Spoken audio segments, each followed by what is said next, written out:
I grew up in a very strange culture in the Bronx. My parents were very, very poor. They were frightened of America.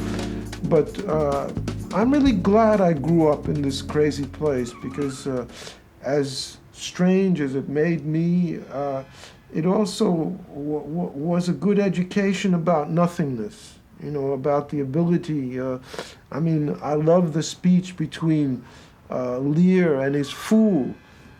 King Lear says to this crazy king, "Uncle, nothing will come from nothing."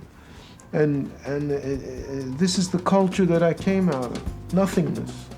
And when you have nothingness to deal with, you have an immense power to see, to observe.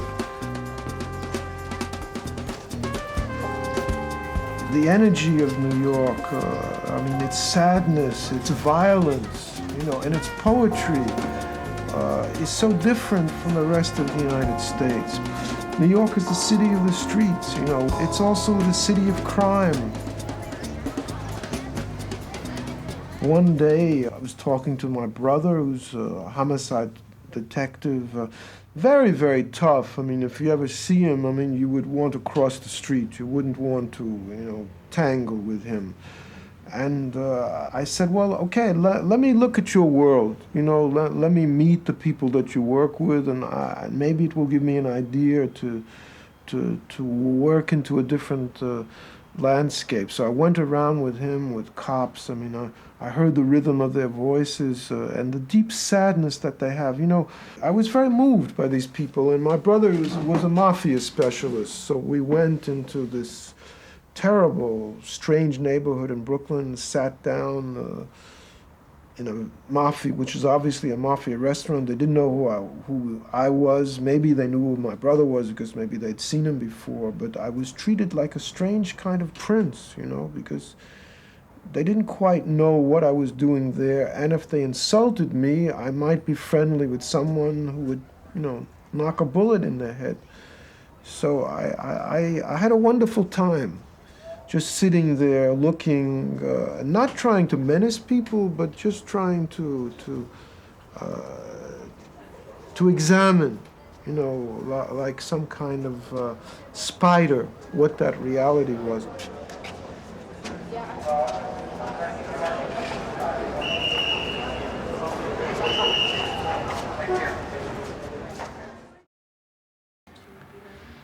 I usually don't know as much about the story I'm going to be writing as it seems to me I ought to.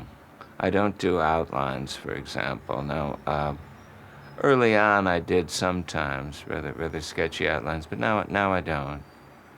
And I don't necessarily know how the story ends. Sometimes I have the ending fairly well in mind, but even in those instances, I don't know how I'm going to get there from the beginning.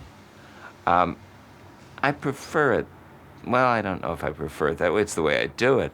It seems to me that there's an advantage to not knowing too much, because that way the book can grow organically. Detective Sipowicz again, reminding you to gather all your belongings and get a receipt from your driver.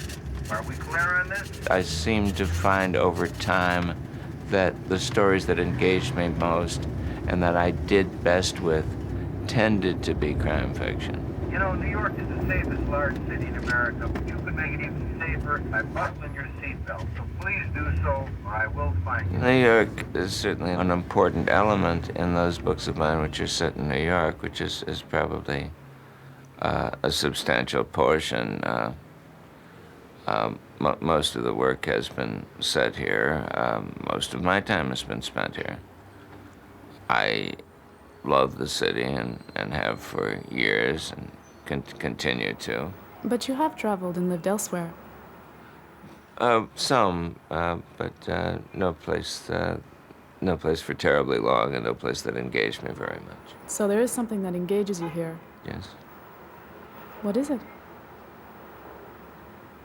I don't know. The great defining characteristic of New York is that it is indifferent. it is a great indifference to everybody and everything. New York doesn't get excited about anything. So that,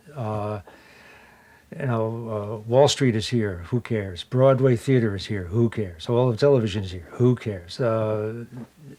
One thing after another, the fashion industry is here, who cares?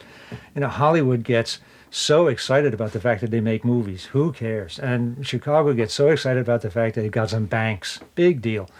New York doesn't care, and that indifference is liberating. It means you can do anything with New York you want, and New York doesn't care.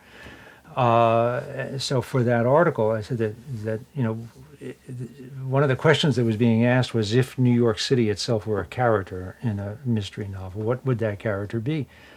And I said it wouldn't be the detective, because the detective cares who killed, and New York doesn't care. And it wouldn't be the murderer, because the murderer has to care about something that killed somebody. So I think the character that New York would be the enigmatic blonde who knows the answer but isn't going to tell you.